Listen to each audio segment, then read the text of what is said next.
Olá pessoas, sejam bem-vindas ao Sociologia Antes que Acabe.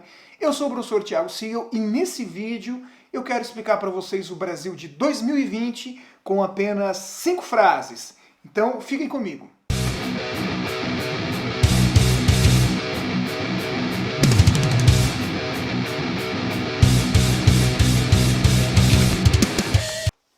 É comum a gente dizer por aí que o Brasil não é para principiantes, que o Brasil não é fácil de explicar. Mas nesse vídeo a gente tem uma reflexão. Talvez seja possível entender o Brasil de 2020 com apenas 5 frases. 5 frases que mostram por que 2020 é talvez um dos piores anos da história do Brasil. E quando eu falo um dos piores anos da história do nosso país, eu proponho essa reflexão em todas as dimensões.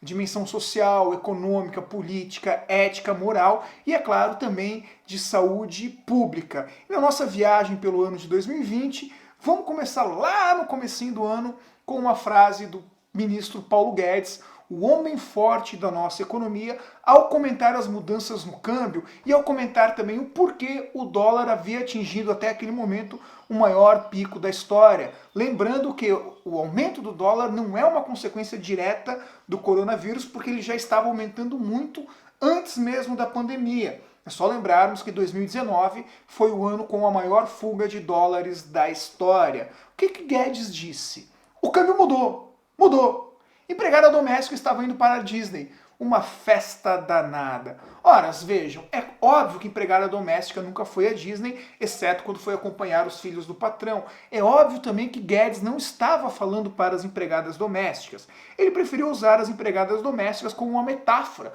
porque talvez fosse agressivo demais ele falar a classe média não vai mais para a Disney.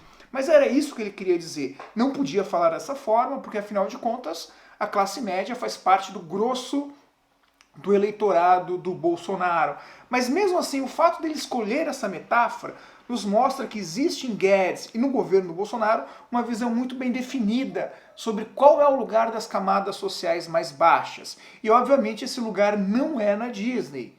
Esse lugar é na periferia, esse lugar é nos espaços de exclusão da sociedade e não dos espaços de privilégios. Obviamente, o que é ruim podia piorar. Veio a questão da crise sanitária no mundo inteiro. Obviamente a crise sanitária tem provocado a queda das economias mundialmente falando, e no Brasil isso não seria diferente. O diferente foi a maneira como o governo brasileiro resolveu tratar a pandemia. Enquanto países como a Austrália, por exemplo, com menos de 1.000 mortes, já está completamente fechada, o Brasil achou que isso não seria uma boa ideia. Além do mais, em março, o nosso presidente falou o seguinte: o número de pessoas que morreram de H1N1 no ano passado foi na ordem de 800 pessoas. A previsão é de não chegar a essa quantidade de óbitos no tocante ao coronavírus, tá ok? E eu fico pensando, quem diabos fez essa previsão? Quem diabos auxilia o Bolsonaro em suas teses, em suas ideias, em suas políticas públicas? Ou é o tiozão do grupo do WhatsApp, ou é o filósofo Jim Jones da Virgínia lá, Olavo de Carvalho, porque nenhum cientista, nenhum artigo científico em lugar nenhum do mundo falou que a previsão de morte era de 800 pessoas para o Brasil. Inclusive, nesse vídeo aqui, que eu vou deixar no link, eu já havia comentado há 4 meses atrás que a previsão de mortes no Brasil poderia ser de 400 ou 500 mil pessoas, e Bolsonaro falava em 800. Da onde ele tirou esse número, ninguém sabe. O que a gente sabe é que milhares de pessoas compartilharam essa informação nas suas redes sociais e fizeram essa besteira, essa asneira de comparar a Covid-19 com o H1N1. Hoje ninguém mais fala sobre isso, mas foi uma das ideias mais estúpidas. E ela caracteriza uma parte do pensamento brasileiro que está muito forte hoje, que explica porque 2020 está sendo esse ano terrível, que é basicamente o quê? A negação científica, a adequação, ou digamos assim, a maneira como as pessoas estão aderindo às teorias da conspiração e, claro, a preocupação econômica, mas não com as camadas sociais mais pobres, mas a preocupação econômica com a grana e com a renda dos grandes investidores de campanha. Aí você pergunta, né, como depois de um erro tão grosso como esse, Bolsonaro continua presidente do Brasil? E o motivo para isso é simples.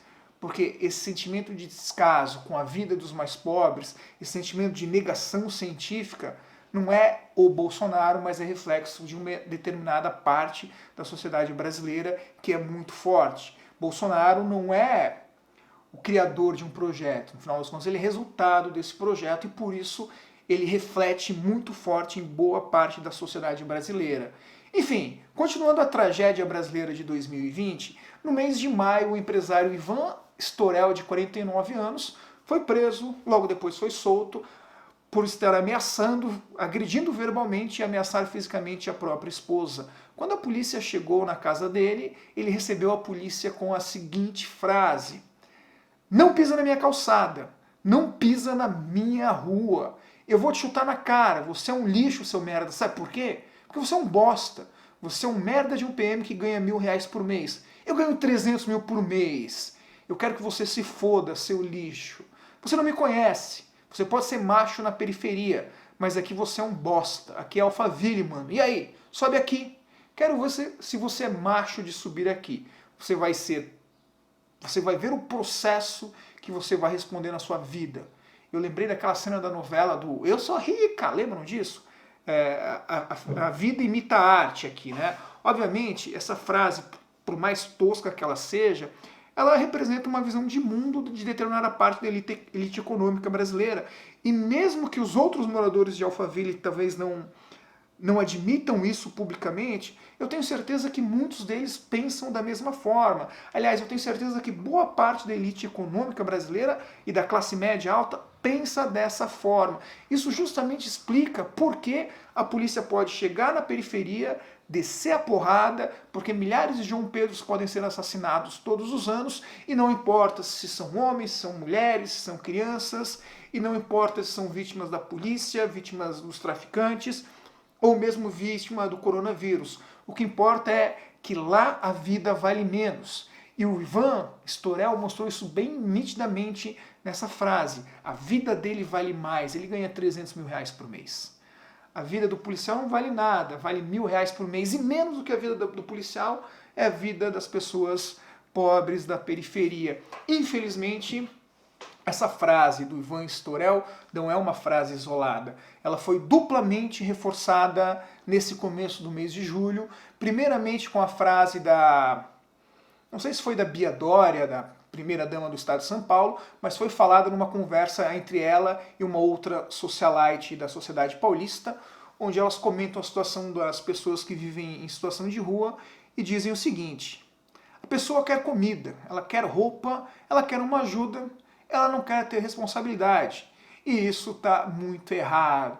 E continuam falando que as pessoas moram na rua porque é confortável viver na rua, porque é bacana viver na rua, porque não querem ter a responsabilidade de pagar as suas contas e assim por diante. Essa frase é tão medíocre, mas ela representa uma visão típica da sociedade brasileira, que é aquela visão de culpar o pobre por ser pobre, ignorando todas as mazelas da nossa história econômica, social, política, ignorando 350 anos de escravidão, ignorando que nós temos de fato um sistema político e econômico que visa a manutenção da sociedade, com o rico onde está, com o pobre onde está, e por isso políticas de ação social como cotas, por exemplo, sempre foram tão criticadas por parte da elite brasileira. E mais do que isso, essa visão busca, digamos assim, uma redenção, transformar o rico num personagem a ser glorificado, né? Transformar o pobre num personagem a ser menosprezado, a ser desprezível.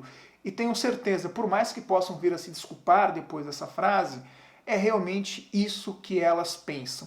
E para piorar 2020, mas para explicar por que a gente está na situação que estamos, no último final de semana, a Prefeitura do Rio de Janeiro, o governo do estado do Rio de Janeiro, resolveu abrir os bares, mesmo com a curva do Covid-19 ainda em alta.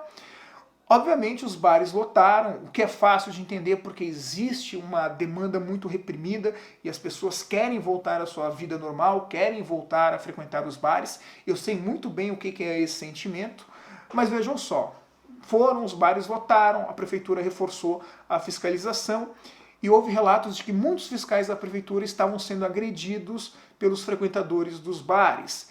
E isso foi flagrado e transmitido pela televisão brasileira, quando um casal se dirigiu a um fiscal da prefeitura e falou o seguinte: "Não vai falar com o seu chefe não?"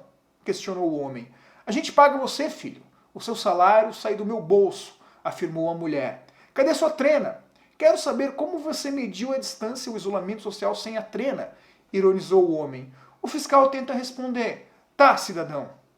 E nesse momento ele é interrompido pela mulher, que solta a seguinte frase. Cidadão não, engenheiro civil, formado, melhor do que você. Olha só, curiosamente falando, o fiscal da prefeitura sanitária ali, fiscal sanitário da prefeitura, é mestre e é doutor, com uma formação acadêmica muito superior ao engenheiro em questão e à mulher em questão também, mas obviamente com uma formação ética e moral muito superior à desse engenheiro, que afinal de contas é apenas bacharel, como ficou muito claro no vídeo, é só isso que ele é e nada mais. Mas vejam só, essa frase da mulher, cidadão não, engenheiro, formado, muito melhor que você, representa essa ideia típica da classe média e da elite brasileira. A ideia de que se pertence a uma camada social superior e que, portanto, essa camada é intocável, essa camada deve mandar. É uma versão um pouquinho mais light da frase do empresário lá em Alphaville, mas representa o mesmo sentimento. O sentimento de menosprezar as camadas sociais mais baixas, o sentimento de ser superior e de ser tratado como superior e dessa forma ser dono do Estado. O funcionário público não é funcionário público, é funcionário dele.